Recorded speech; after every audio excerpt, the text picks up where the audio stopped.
Hello, this is AstrologerCoach Sonja Francis, and today we're going to be talking about the upcoming new moon in 19 degrees of Sagittarius, which will be exact on December 11th at 5:29 a.m. East Coast time in the US, which is also New York time, and 2:29 a.m. Pacific time, which is West Coast time, which is also LA time. Now, the new moon is always a new beginning. It's an introverted time. It's a time where we go within because we're wanting to plant new seeds for this new lunar month. Now, I will also be talking about the best and most potent times to set our intentions towards the end of this video. But first, let's talk about the new moon and what it's all about. Now, the Sagittarian energy is very much about, adventure, seeking truth, expanding beyond what we already know. It's a very optimistic energy. And so we'll be seeking to expand our day-to-day knowledge in these next 4 weeks and really looking for a larger truth. So this is a really great time to plant seeds for any new projects that are connected to traveling, connected to exploring new territories, learning new things, and the ability to see the bigger picture, or to kind of like stand back a little bit and zoom out a little bit onto our lives, So questions you can ask yourself with this new moon is, how can we open up to any new adventures or new perspectives in our lives? And what might we see if we did zoom out and stepped back a little bit, right? So these are great questions you can kind of like be with for these next 2 to 4 weeks. Now, the new moon in Sagittarius is also the focal point of a T-square with Jupiter in Virgo and Chiron in Pisces. And so this really brings a focus to our beliefs and perspectives about life. So also on a larger scale or on a more collective level, what are our belief systems, that are in place right now, and how can we maybe take a look at that and see if some of them are still sound, or if something needs to change.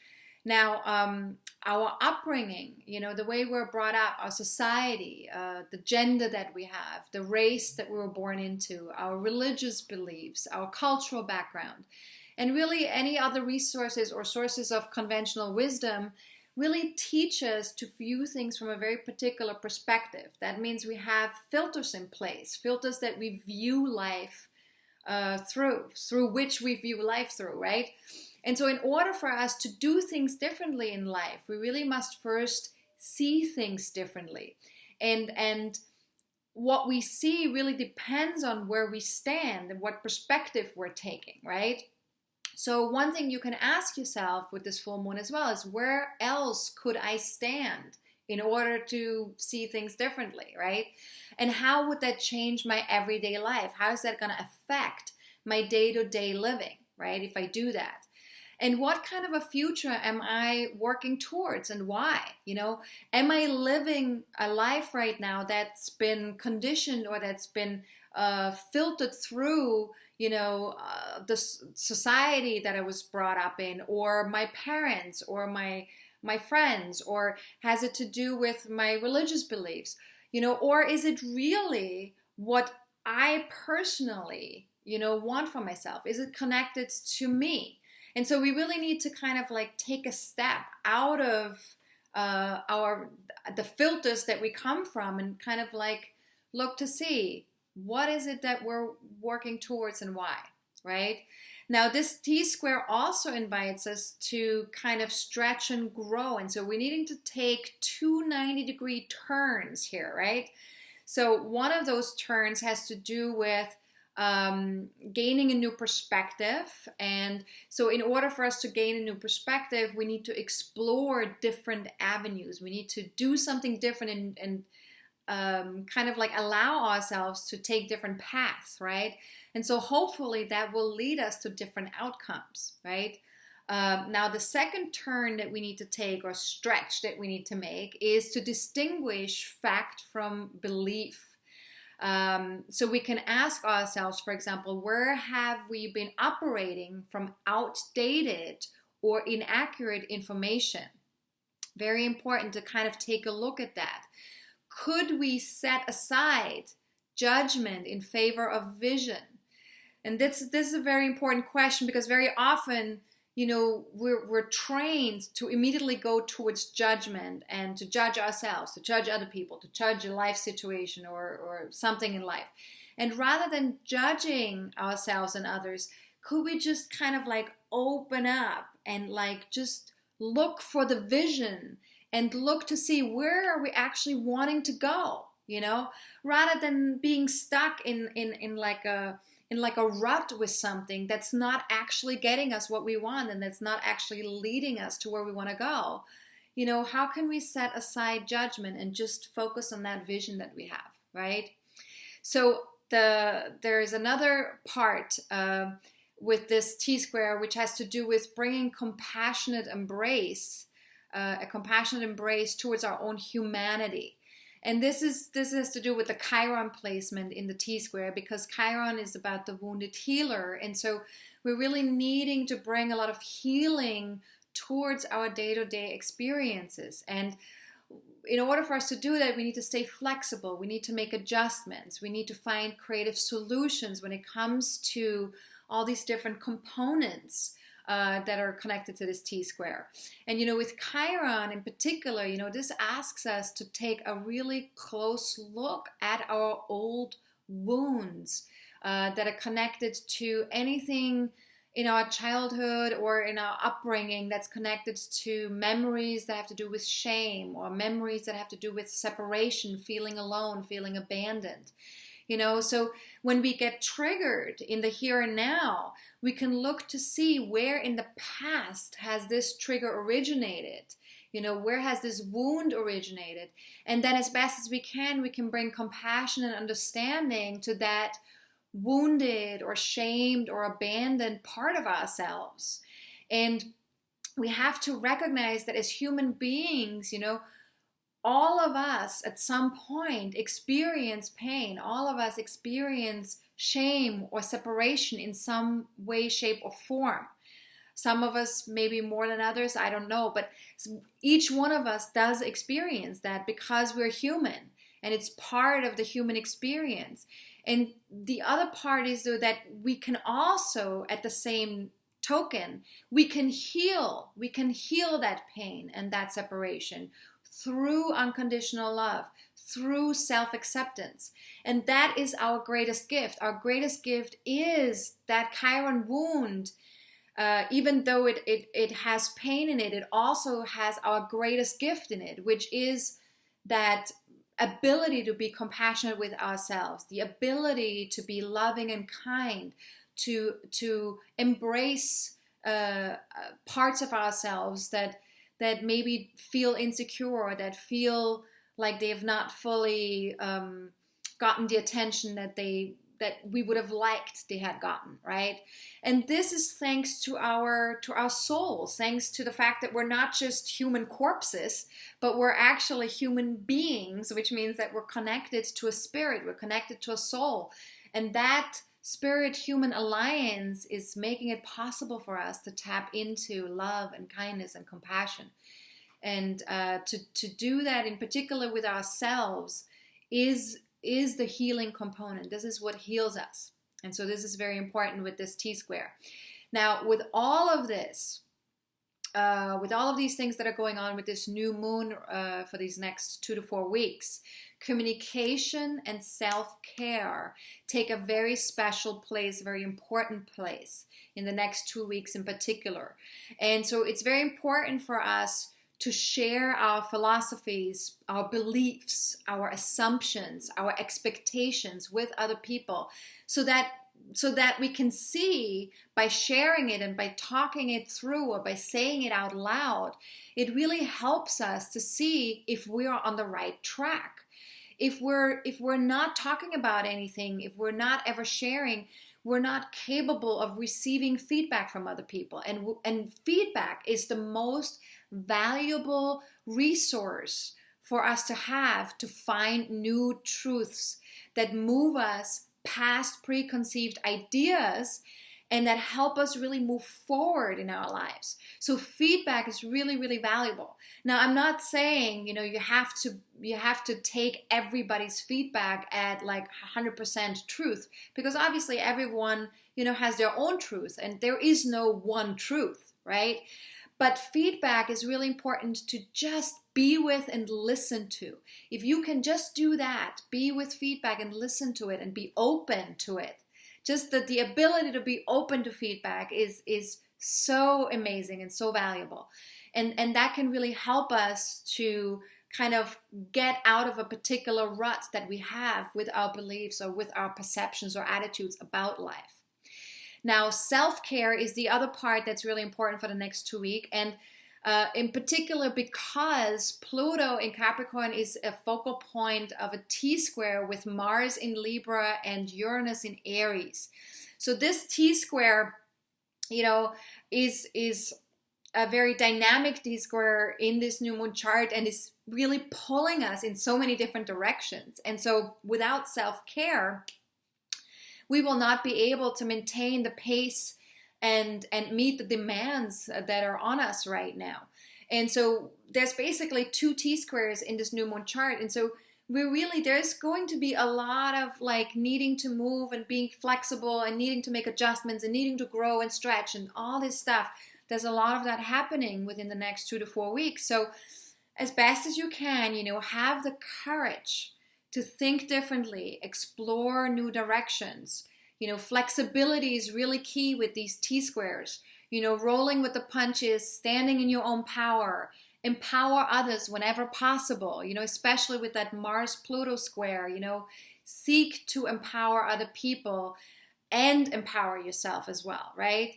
Now, in order for us to really deal with these T-squares the best way we can, and with this growing process that we're currently in, it is really important to take care of ourselves, to rest, to eat right, to drink plenty of water, to be able to allow affection to be a part of our lives, from friends, from family, or pets that we have in our lives, right? Whoever wants to give us affection, you allow that to come in, because all that love and all that taking care of ourselves really well strengthens us. It gives us a really great foundation, to be able to be then out there in the world and do what we need to do in a very powerful way, in an empowered way.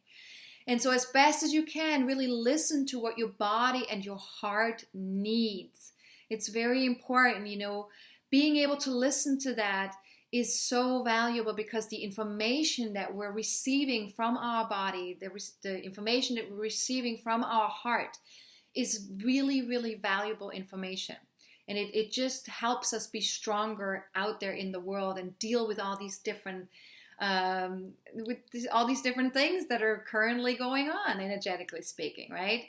Now, the last thing I want to briefly talk about again is that Neptune-Saturn square that's been going on for a while now, and it will be still going on for this lunar cycle, and we will have it come back again in the spring of 2016. So this is really a long-term process that we're currently under, on an individual level, but also on a collective level, to try and stretch and grow.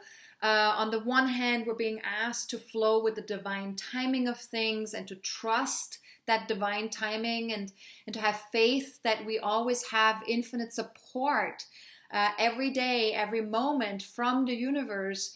And the reason that the way that we know that we have that support is by tapping into our intuition, because our intuition is the place that is the direct link to the universe, to the cosmos, to everything around us, because that intuition really links us to all the energy that's currently vibrating around us and inside of us. So that's one of the parts, is that Neptune in Pisces placement. And then the other part is that Saturn in Sagittarius, which is asking us to take responsibility for our own perception and attitudes towards life, and to be realistic, to say, yes, this is what I do and this is what I don't do, and what is true about my beliefs and what is not true. Expand our horizons, think in new ways, but with maturity and realism, with being really grounded in reality, in what is true right now, right here. Saturn is very much about the moment of now. And feel free to, by the way, watch my video about Saturn and Sagittarius. I talk about that in great detail in that video as well. Now, perhaps the greatest perspective shift that we can gain from this Neptune-Saturn square that's an ongoing thing here for the next 6 months is to really see through the illusion of separation, between us and others, and between us and our divine self, right? Our higher self, our intuitive self, us and the universe, us and the cosmos, to just really know that there is always a connection, and to be able to see through that is going to be extremely valuable. So to just kind of explore some of these things for ourselves, what is true, what is not true, what is real, what is not real, that is very good for us to do. Now, if this new moon had a core message, it would definitely be open to shifting your perceptions and attitudes towards life. Questions that you can ask yourself in relationship to that. And I always think questions are so valuable because they really can trigger something in us that we may have not thought of before. So questions are really helpful with that. So just be with the questions. You don't always have to answer them right away unless something intuitively comes up right away. But just be with the questions if that's not the case, and just allow them to sort of like run in the background, and just kind of keep having them in your consciousness to see what comes up around these questions, right? So one of these questions, which I really love this question, what might change in our lives if we went from blame and guilt thinking to compassion and self-acceptance thinking? And this is such a great question because, moving from that blame and guilt place to compassion and self-acceptance in our thinking processes is so valuable. And it's not always easy to do, of course, because we have this conditioning that very much keeps us in these places sometimes of wanting to, blame ourselves, blame other people, wanting us to, it has to do with that separate thinking as well, being separate from other people, and things in our lives. And compassion and self-acceptance really helps us to bring everything together again, and to kind of create that nice connection again, that interconnectedness that's present between us and everything else around us. Now, another question you can ask yourself is, where have I made assumptions? What beliefs call out for reassessment in my life? And what do I believe? And what do I simply know? And I think that's a really great question too, because very often we believe something to be true because of certain experiences we've had. And so, it was sort of like a reoccurring thought. And then all of a sudden we're like, yeah, no, this has to be true because it's happened several times already. So that must be the truth.